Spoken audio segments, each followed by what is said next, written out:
Not long ago, I sat at the respondent's table in a county courtroom, while a lawyer in a suit that cost more than my oven called me a kidnapper. The 3 kids I've raised for 12 years were listed as my victims. Across the aisle, my sister cried beautifully into a tissue she never once used. 12 years ago, she parked in my driveway, unbuckled her children, and asked me for 1 hour. 1. I got 12 years of fevers and lunchboxes and night terrors. She got a head start. Now she was back with fresh highlights, a lawyer, and a petition claiming I stole her family. But here's what none of them knew. Inside my bag, under my checkbook, sat a sealed envelope, 11 years old, never opened. What happened when the judge finally slid it open? I'll get there. It's worth staying for.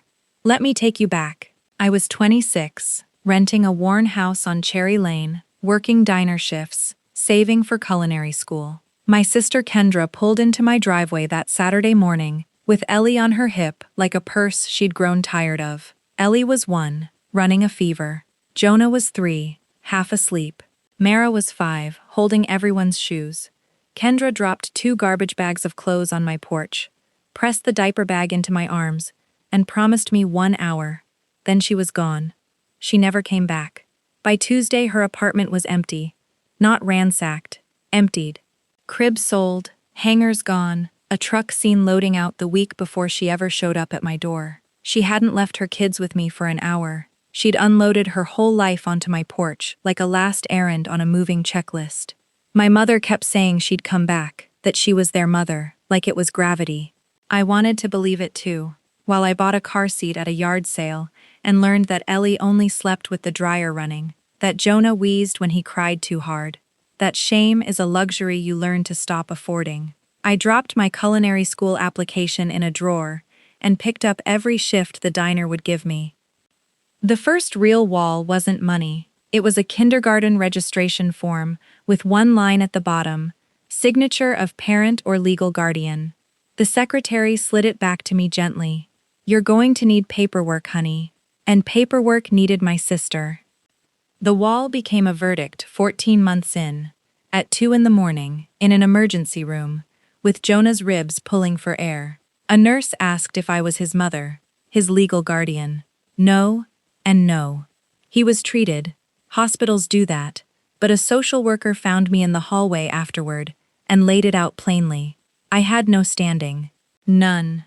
If the wrong person made the wrong call, the county could take all 3 kids and scatter them into foster care, while the system sorted out what I even was to them.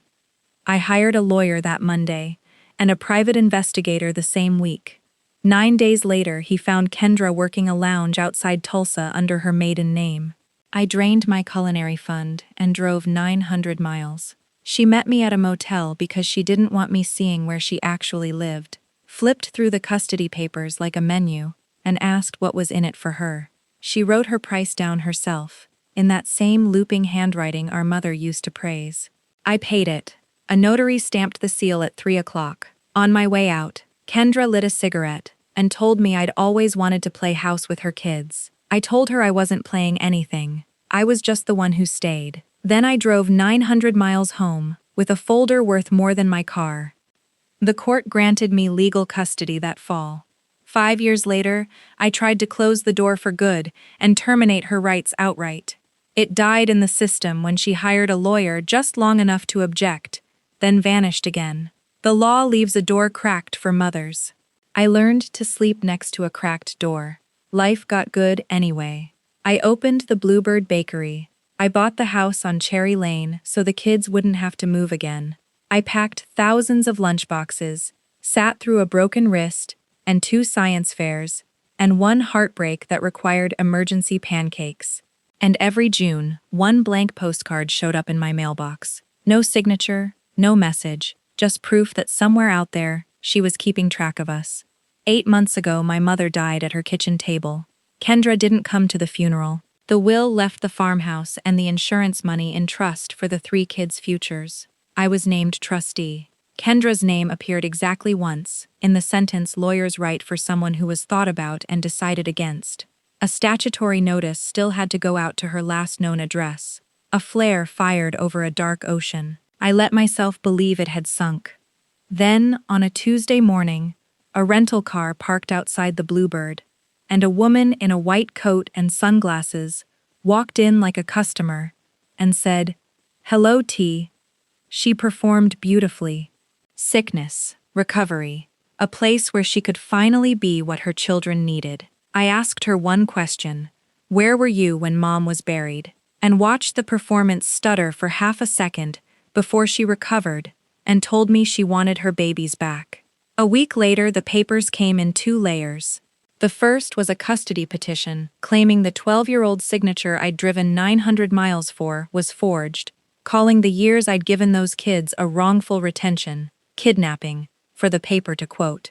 The second challenged our mother's will, claiming I'd poisoned a dying woman against her firstborn. If the will fell, the trust fell with it, and the money would split between 2 daughters instead of going to 3 grandchildren. The custody case was the violin, the will case was the wallet. I told the kids over meatloaf, keeping my voice level like reading a recipe. Jonah stormed out to shoot baskets in the dark. Ellie went quiet and hopeful in a way that broke something in me.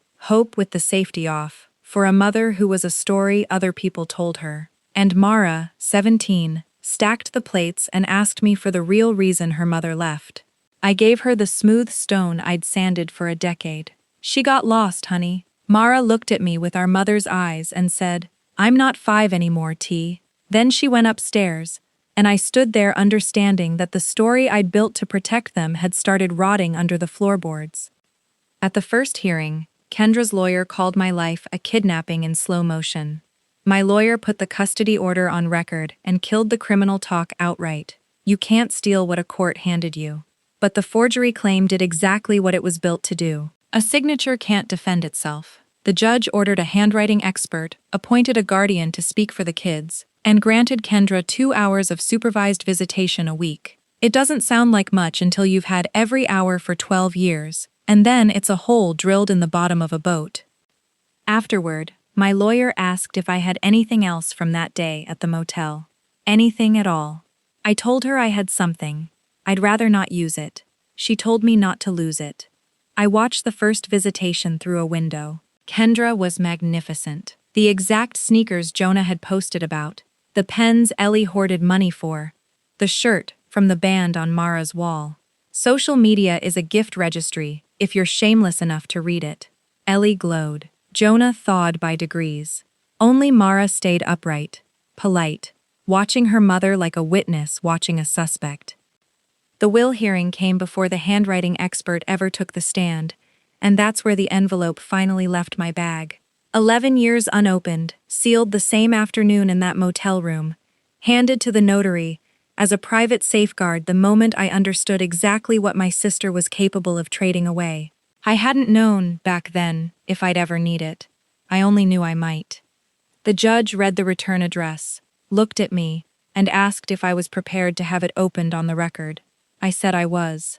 Inside was a signed witness statement from that same notary, taken the day of the signing, describing in her own words what she'd watched my sister demand and receive in exchange for her consent. Money, not motherhood, changing hands in a motel room, while 3 children waited on a stranger's porch 900 miles away. It wasn't a forged signature. It was a sale, notarized in daylight, and Kendra herself had dictated the terms. The forgery claim collapsed in the same breath the will challenge did. You cannot stand in front of a judge and call a signature fake while a notary's sworn account of you negotiating its price sits in his hands. Voss asked for a recess. He didn't come back with much to say after it. The judge dismissed the will contest, upheld the trust, and while the custody case technically continues on paper, the visitation order that remains today looks nothing like a woman fighting to get her children back. It looks like a woman who got caught. I didn't do it for the win. I did it because Mara asked me for the truth, and I owed her one, even 11 years late. That night I told her everything. The motel, the price, the envelope. She didn't cry. She just nodded, like something had finally clicked into a shape she'd always suspected. Then she asked if she could be the one to hand the sneakers back. We kept the postcards in the junk drawer. I don't know if any more will come. But for the first time in 12 years, I'm not afraid of what's written on the back of one, because I finally know exactly what my sister is willing to sell, and exactly what she isn't.